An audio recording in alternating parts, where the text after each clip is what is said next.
Z fine art visual art को subscribe करें। Subscribe करने के बाद बेल आइकन पे प्रेस करें। बेल आइकन जो ऑल वाले पे है, इस ऑल वाले पे प्रेस करना है। हो गया आपका चैनल। फ्रेंड, आशा करती हूँ कि आप सभी ने हमारे चैनल को सब्सक्राइब कर लिए होंगे। तो आइए बिना देरी किए हुए आज का सेशन स्टार्ट करते हैं। फ्रेंड, जैसा कि आपको मालूम है कि एंटोनिम सिनोनिम से क्वेश्चंस किसी भी एग्जाम, चाहे वो डीएसएसबी हो, केवीएस हो, एनवीएस हो, उसमें पूछे ही जाते हैं विदाउट डाउट, है ना। डीएसएसबी में 2 एंटोनिम और 2 सिनोनिम से क्वेश्चन रहते हैं। अगर दोनों ही क्वेश्चन आप सही कर देते हैं तो 4 नंबर आपके यहाँ कन्फर्म हो जाते हैं। पहले सेशन में हमने 21 एंटोनिम को देखे थे। अगर आपने नहीं देखे हैं तो उसको ज़रूर देख लें। मैं यहाँ पे आई बटन पे उसको लिंकअप कर दूंगी और साथ ही साथ मैं उसके डिस्क्रिप्शंस में भी दे दूंगी। सबसे पहले हम फिर से थोड़ा ये समझ लेंगे कि सिनोनिम होता क्या है। तो फ्रेंड, सिनोनिम का जो मतलब होता है वो होता है उसका समानार्थक शब्द, या फिर जिसे हम पर्यायवाची हिंदी में कहते हैं। तो आइए बिना देरी किए हुए आज का हम दूसरा सेशन स्टार्ट करते हैं 22 नंबर से।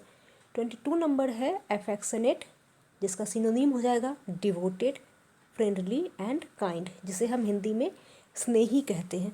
तो जब भी आप एंटोनिम को याद कर रहे हैं या सिनोनिम को, और आपको थोड़ी सी इंग्लिश में प्रॉब्लम होती है, you are not aware of English, then you should remember both things, Hindi and English. Like affectionate का हिंदी क्या होता है? स्नेही। अगर आप इसको स्नेही याद रहेगा तो जहाँ पे भी आप काइंड देखेंगे, जिसका मतलब दयालु होता है, डिवोटेड किसी के प्रति रुझान रहना, फ्रेंडली उनसे फ्रेंडशिप जैसा व्यवहार रहना, यानी कि सब का ऑल ओवर अगर देखा जाए तो घूम फिर के वही मतलब आ रहा है। तो इंग्लिश के साथ हिंदी भी ज़रूर याद करें जिनको इंग्लिश नहीं समझ में आती है। फिर एग्रेवेट, एग्रेवेट को हिंदी में बोलते हैं उत्तेजित या क्रोधित करना। सेम चीज़ इरिटेट, एनॉय, इंटेंसिफाई और एग्जैगरेट का मीनिंग होता है। हो सकता है आपको एग्रेवेट ना दे, आपको दे दिया जाए कि इंटेंसिफाई का सिनोनिम बताने के लिए, और आपको ऑप्शन में अगर कोई भी इन चारों में से दिख जाए तो आपका सही आंसर वही होगा। फिर है एलियांस। एलियांस को हिंदी में बोलते हैं संधि या समझौता। जैसा कि आपने सुने भी होंगे कि इस देश का उस देश के साथ संधि हो रहा है या समझौता हो रहा है। दैट मीन्स कि इस कंट्री के उस कंट्री के साथ एग्रीमेंट हो रहे हैं। हमेशा आप सुनते होंगे कि पीएम मोदी अभी चाइना जा रहे हैं, या फिर कनाडा जा रहे हैं, ऑस्ट्रेलिया जा रहे हैं, अमेरिका जा रहे हैं। क्यों? उनके राष्ट्रपति के साथ एग्रीमेंट करने के लिए। तो इस तरह से चीज़ों को याद रखिए। एलियांस मतलब होता है संधि या समझौता। ट्रीट करना, कंपैक्ट करना, कोएलिशन, ये सब का मतलब सेम होगा। फॉर एग्जांपल ये भी हो सकता है कि एलियंस ना दे के आपको कोएलिशन दे दे और बोले कि इनका सिनोनिम बताने के लिए, और आपके ऑप्शन में अगर एलियांस दिख जाए तो सही हो जाएगा। कॉम्पैक्ट, ट्रीटी, एग्रीमेंट, जो भी कोई आपके ऑप्शन में दिख जाए वो कम्प्लीटली ही सही आंसर होंगे। नेक्स्ट है ऑलमाइटी, यानी कि सर्वशक्तिमान। बता दूं कि ऑलमाइटी, जैसे कि कहते हैं ना सर्वशक्तिमान, इसको तो हर चीज़ में ही सर्वशक्तिमान है, मतलब पावरफुल है, या फिर इसको तो सब कुछ ही पता है, यानी कि he is a great person. तो ग्रेट भी हो गया। सर्वशक्तिमान का मतलब omnipotent and invincible, all powerful. ये सब के सिनोनिम का मीनिंग जो है एक होगा, सर्वशक्तिमान और ऑलमाइटी। नेक्स्ट है ऑल्दो। ऑल्दो जिसे हम यद्यपि या फिर यदि ऐसा हो बोलते हैं। तो ऑल्दो के जो सिनोनिम हो जाएंगे वो हो जाएंगे इवेन इफ़, इवेन दो और वाइल। नेक्स्ट है एल्ट्रुइस्टिक। एल्ट्रुइस्टिक जिसे हम हिंदी में परोपकारी बोलते हैं। कहते हैं ना किसी का परोपकार कर देना, चैरिटेबल करना, किसी को कुछ देना। चैरिटी जैसे बोलते हैं कि किसी को अगर आप चैरिटी में कुछ दे रहे हैं तो यही हुआ ना, सामने वाले का परोपकार करना। बेनेवोलेंट, बेनोवोलेंट, ह्यूमेन, जेनरस, मतलब ह्यूमेन का ये आ रहा है कि कोई भी अगर पर्सन है कुछ किसी को दे रहा है तो उनका एक बिहेवियर है, उनकी एक जेनरोसिटी है। बेनोवोलेंट का हिंदी ही होता है परोपकारी, ठीक है। और जैसे कि चैरिटेबल है, उसे भी हम यही कहते हैं कि किसी का परोपकार करना, कुछ दान पुण्य की काम करना। तो ये सब का जो मीनिंग दान पुण्य परोपकारी, ये सब एक दूसरे से रिलेटेड है। तो यहाँ पे आपका एल्ट्रुइस्टिक का सिनोनिम जो हो जाएगा बेनिवोलेंट, ह्यूमेन, जेनरस और चैरिटेबल होगा। अगर आपको एल्ट्रुइस्टिक ना दे के जेनरस दे दे या फिर बेनोवोलेंट दे दे, कोई भी इन चारों में से दे दे और पूछे कि इसका सिनोनिम क्या होगा, और आपको ऑप्शन में अगर ये सब में से कोई भी दिख जाए तो वो आपका राइट आंसर हो जाएगा। नेक्स्ट है ऑलवेज, हमेशा। या फिर ऐसा भी हो सकता है कि बेनोवोलेंट दे दे और पूछ दे कि इसका एंटोनिम बताइए। तो फिर हम क्या करेंगे? तो फिर हम यही देखेंगे कि जो भी हमारे ऑप्शन में है अगर फॉर एग्जांपल ऑप्शन में एल्ट्रुइस्टिक भी है, ह्यूमन भी है, जेनरस भी है और एक कोई अलग है, तो वो अलग वाले उसके एंटोनिम हो जाएंगे। यानी कि एंटोनिम जो होता है आपका विपरीतार्थक शब्द होता है, अपोजिट वर्ड होता है, ठीक है। नेक्स्ट है ऑलवेज, यानी कि हमेशा। हम कहते हैं ना, मैं हमेशा आपके लिए तत्पर रहूँगी, आपको कोई भी काम हो, कोई भी ज़रूरत हो, you can call me any time, you can call me always, है ना।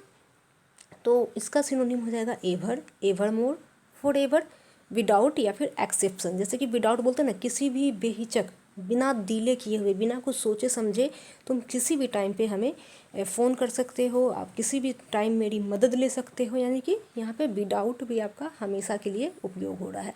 एक्सेप्शन जैसे बोलते हैं ना कि एक्सेप्शन फॉर एग्जांपल कि आप लोग जैसा जानते होंगे कि हमारी जो यूनिवर्सिटी है या कोई भी ऑफिशियल वर्क जो होता है वो संडे को ज़्यादातर बंद रहता है, राइट। ज़्यादातर कहीं पे मंडे भी हॉलीडे होता है, कहीं पे ट्यूसडे भी हॉलीडे होता है, बट अगर हम एक जनरल देखें तो संडे को सब जगह पे हॉलीडे रहता है। तो क्या कहते हैं, क्या लिखते हैं वहाँ पे, एक्सेप्ट संडे, एक्सेप्ट संडे, यानी कि इस दिन को छोड़ के हमेशा खुला रहना। या फिर कि कोई भी आपसे मदद मांग रहा है तो आप कह सकते हैं कि एक्सेप्ट मंडे में भी आप बिजी हैं, तो एक्सेप्ट इस दिन को छोड़ के तुम किसी भी समय हमें फ़ोन कर सकते हो, I will be right there. तो इस तरह से चीज़ों को याद कीजिए, किसी ना किसी चीज़ से लिंकअप कीजिए, तभी आप सही आंसर दे पाएंगे। और इसको रटना नहीं पड़ेगा, आपको याद नहीं करना पड़ेगा, मगअप नहीं करना पड़ेगा, आपके माइंड में ऐसे ही सेट हो जाएगा। नेक्स्ट है एम्बिगुअस, एम्बिगुअस यानी कि संदिग्ध या अस्पष्ट, कोई भी चीज़ अस्पष्ट रहना। जैसे कि फॉर एग्जांपल अभी DSSB की एग्ज़ाम जो हमारी वो अस्पष्ट है कि कब होगी, नहीं होगी, वी डोंट नो, होगा नहीं होगा, डिले होगा, डेट बढ़ेगा, कोई कुछ भी नहीं जानता। तो ये एक संदिग्ध है, वो अस्पष्ट है। या फिर फॉर एग्जांपल जो अभी सिंपल सा अगर हम एग्जांपल अभी पैंडमिक का ले लें, लॉकडाउन का ले लें, कोविड का ले लें, कोई नहीं जानता है कि क्या 20 तारीख के बाद, 25 तारीख के बाद क्या पैंडमिक ख़त्म हो जाएगा, क्या लॉकडाउन ख़त्म हो जाएगा, सारी चीज़ नॉर्मल हो जाएंगे, क्या कोविड 2021 तक पूरी तरह से ख़त्म हो जाएगा। No one knows this things, right. So we are confused and we are also doubtful, obscure, vague. This is the very vague questions to asking someone कि कोविड पूरी तरह से ख़त्म हो जाएगा या नहीं हो जाएगा इन दिस सिचुएशन, ओके। तो इसके सिनोनिम हो जाएंगे कन्फ्यूज्ड, डाउटफुल, ऑब्सक्योर, वेग। फॉर एग्जांपल आपको कहीं पे कोई क्वेश्चंस दिया गया और आपको वो नहीं समझ में आ रहा है, तो भी वहाँ पे हम कह सकते हैं कि this question is very ambiguous, very अस्पष्ट, ओके। एमंग, एमंग मतलब बीच में, जैसे कि हम कहते हैं ना बिटवीन। फॉर एग्जांपल कि यहाँ पे एक घर है और यहाँ पे कुछ है एंड देन, ये तो कहते हैं ना कि इन दोनों घर के बीच में जो है एक टेलीफोन बूथ है, ठीक है। इन दोनों घर के बीच में जो एक टेलीफोन बूथ है, तो ये हो गया आपका एंड देन। ये भी हो सकता है एमंग, यानी कि एमिडस्ट या फिर एमंगस्ट या फिर मिडस्ट, ये चारों ही एमंग के सिनोनिम है। नेक्स्ट है एनालिसिस, एनालिसिस यानी कि किसी भी चीज़ का विघटन करना, विभाजन करना, या फिर हिंदी में एनालिसिस को हम लोग विश्लेषण में भी कहते हैं, विश्लेषण भी कहते हैं। अगर आप लोग न्यूज़ देखते हैं तो आप लोग को पता होगा कि जी न्यूज़ पे रात के 9 बजे सुधीर चौधरी आते DNA लेके, यानी कि डेली न्यूज एनालिसिस, यानी कि पूरे दिन की जो खबर होती है उसको वो 1 आवर में विश्लेषित करते हैं। तो ये क्या हो गया, डिवीजन हो जाएगा, रिव्यू हो जाएगा, स्क्रूटिनी हो जाएगा, इंक्वायरी हो जाएगा। ये चारों ही सिनोनिम जो है एनालिसिस के हैं। नेक्स्ट है एंसेस्टर, एंसेस्टर सभी जानते हैं कि एंसेस्टर मतलब विश्लेषण पूर्वज, जो हमारे पूर्वज होते हैं, जैसे कि हमारे ग्रैंड फादर हैं, ग्रैंड मदर हैं, या फिर जो भी हमारे एंसेस्टर हैं, तो हम लोग उसको इंग्लिश में कहते हैं पूर्वज, है ना। तो उसका सिनोनिम क्या हो जाएगा, उसका सिनोनिम हो जाएगा फोर फादर, मतलब मेरे फादर के फादर, प्रीडेसेसर्स यानी कि पूर्वज। जैसे कि अगर प्रीडेसेसर में हम ले ले तो कहते हैं ना कि मुगल का प्रीडेसेसर्स ये था, बाबर था, राइट।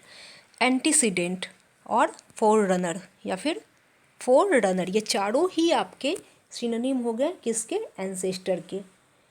देखिए कैसे रिलेट करना है, फोर फादर यानी कि फादर के फादर, प्रीडेसेसर कहते हैं ना कि मुगल के प्रीडेसेसर कौन हो जाएंगे, तो बाबर, क्योंकि सबसे पहले उनका जन्म हुआ है। एंड देन जो भी है बाबर के बाद आपका अकबर है, जहांगीर है, शाहजहां है, औरंगजेब है, इस तरह से होता है। Antecedent and then forerunner. Next है एंसेंट यानी कि प्राचीन, कोई भी पुराना चीज़ है, जैसे कि जयपुर अगर आप जा रहे हैं राजस्थान साइड में, या फिर कहीं भी किसी भी एक एरिया में जा रहे हैं, वहाँ की जो प्राचीन चीज़ है, फॉर एग्जांपल नालंदा, कितना ओल्ड एंसेंट हिस्ट्री है ना। नालंदा हो गया, विक्रमशिला हो गया, या फिर बोध गया हो गया, they are related with the ancient things. या फिर सिंधु घाटी सभ्यता हम ले लें और भी पुराना अगर जाना चाहें तो यानी कि ओल्ड फैशन्ड कहते हैं ना कि ये ज्वेलरी जो है बहुत ही एंसेंट टाइप का लग रहा है, यानी कि पुराना है। या फिर जैसे कि हमारे घर में संदूक होता था पुराने ज़माने में, तो हम कहते हैं ना अभी कि अरे ये तो बहुत ही एंसेंट चीज़ है आपके घर में।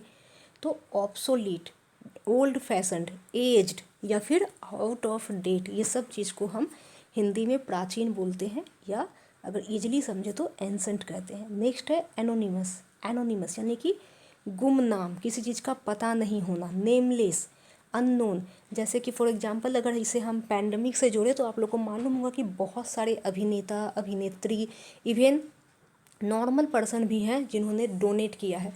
तो बहुत लोग अपना नाम नहीं बताते, जैसे कि आपने सुना होगा कि इस जगह पे 25 लाख का योगदान दिया गया है किसी के द्वारा, बट उनका नाम हमें पता नहीं है कि किसने दिया है। या फिर किसी शहर में खाना बांटा जा रहा है पैंडमिक को लेके, लॉकडाउन को लेके, ताकि मजदूर भूखे ना मरे, बट वो जो खाना बांटने वाले लोग हैं उनका नाम हमें नहीं पता चला, यानी कि वो एनोनिमस है, नेमलेस है, फेसलेस है, इम्पर्सनल है, अननोन है एंड नेमलेस है। ये चारों ही सिनोनिम है आपका गुमनाम का। फ्रेंड्स प्लीज़ हमारे वीडियो को लाइक कीजिए मुझे अप्रिसिएशन देने के लिए, मेरा मनोबल बढ़ाने के लिए, और प्लीज़ अपने दोस्तों के साथ शेयर कीजिए ताकि वो भी इनका लाभ उठा पाएँ। कोई भी क्वेरीज हो तो आप कमेंट कर सकते हैं। ये वीडियो कैसी लगी मुझे ज़रूर बताइएगा। और आज आपके लिए क्वेश्चंस है, क्वेश्चंस ये है जिसको आपको कमेंट में देना। एक्वेंटेंस लास्ट टाइम मैं आप लोग को करवाई थी, आप लोग को इसका सिनोनिम बताना है, ठीक है। इसका सिनोनिम बताना है कि एक्वेंटेंस का सिनोनिम क्या होगा। हमने 4 सिनोनिम आपको बताए थे, आपको इसको कमेंट बॉक्स में ज़रूर बताना है, ठीक है दोस्तों। तो आशा करती हूँ कि आज के लिए इतना काफ़ी होगा। आज हमने 10 से 12 सिनोनिम देखे हैं, इसको जल्दी से याद कर लीजिए और प्लीज़ कमेंट बॉक्स में हमें एक्वेंटेंस का मीनिंग बता दीजिए, यानी कि सिनोनिम बता दीजिए। और एक बात और कह दूं कि अगर आप लोगों ने फर्स्ट पार्ट को नहीं देखे हैं, ये है फर्स्ट पार्ट, इसमें हमने 21 वर्ड्स को सम्मिलित किए हैं, तो प्लीज़ उसे जाके देख लीजिए। मैं आई बॉक्स पे भी डाल दूँगी और साथ ही साथ डिस्क्रिप्शंस में भी लगा दूँगी, तो ज़रूर चेकआउट कीजिएगा। तो दोस्तों लाइक करना मत भूलिएगा, बार बार कहती हूँ क्योंकि लाइक बहुत कम मिलता है, और प्लीज़ ज़्यादा से ज़्यादा शेयर कीजिए। Take care, have a nice day, और अच्छे से मन लगा के पढ़िए, अपने एग्ज़ाम को क्रैक करिए और मुझे भी बताइए कि हमारा ये एग्ज़ाम क्रैक हो गया है। मिलते हैं फिर से एक नए वीडियो के साथ, तब तक के लिए bye bye, take care, see you soon, have a nice day, stay safe, stay blessed.